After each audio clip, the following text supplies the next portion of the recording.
এপিসোডের শুরুতেই আমরা দেখতে পাই যে শাওচেং ইনকে বলে যে আমি কিভাবে একজন দায়বদ্ধ ব্যক্তিকে নানিয়ানের পাশে থাকতে দিতে পারি। এই কথা বলে শাওচেং তাকে মারতে যায়, কিন্তু সে তাকে মারে না, আর সে বলে যে আমি তোমার জীবন বাঁচিয়ে দিলাম, তুমি সবসময় আমার কথা শুনবে।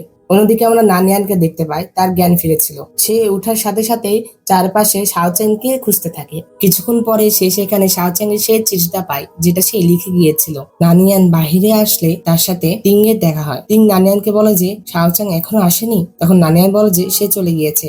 আর তখন তিন বলে যে সে এত ধার্মিক লোক, সে তোমাকে বাঁচানোর জন্য এখান থেকে চলে গেল, আমি তাকে আরো বেশি সম্মান করি, কবে যে তার সাথে আবার দেখা হবে। তখন নানিয়ান বলে যে হয়তো যখন আমি স্নো ব্রাঞ্চ খুঁজতে ফিল্ড ভ্যালিতে যাব তখন তার সাথে দেখা হতে পারে, কারণ সেও তো ফিল্ড ভ্যালিতে আসবে।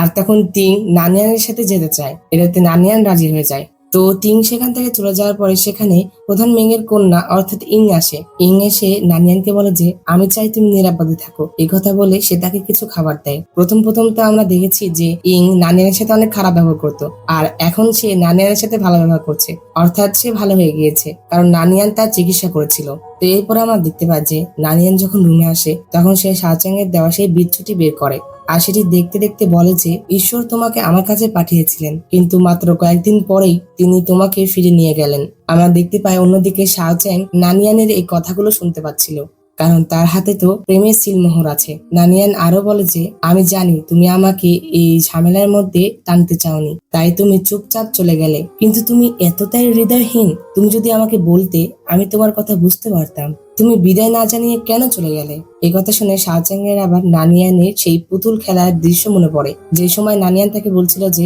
তুমি কি আমাকে পছন্দ করো নাকি করো না, হ্যাঁ বলো। এই স্মৃতি মনে করার পরে শাওচেং বলে যে হ্যাঁ, অর্থাৎ সে নানিয়ানকে পছন্দ করে। এর পরের দৃশ্যে আমরা প্রধান মিং আর নানিয়ানের মাকে দেখতে পাই, যারা কিনা কথা বলছিল।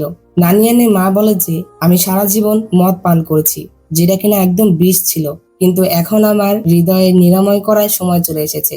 অর্থাৎ নানিয়ানের মা এখানে বুঝাতে চাচ্ছিল যে তার জীবন এখন শেষ, অর্থাৎ সে এখন মৃত্যুর পথে। এই কথা শুনে প্রধান মিং বলে যে তুমি কি আর কয়েকটা দিন অপেক্ষা করতে পারো না, অন্তত তোমার মেয়ের জন্য? সে তো 2 বছর ধরে রোলার সেক্টে পড়াশোনা করছে, যদি তার সকল পরিশ্রম বৃথা যায় তাহলে আমি তাকে কি বলে উত্তর দিব বলো। তখন নানিয়ানের মা বলে যে নানিয়ানের এখন 5টি রাজ্যে ঘুরে বেড়ানো উচিত, তার এই পৃথিবীটি দেখা উচিত, কিন্তু সে আমার জন্যই এখানে আটকা পড়ে আছে।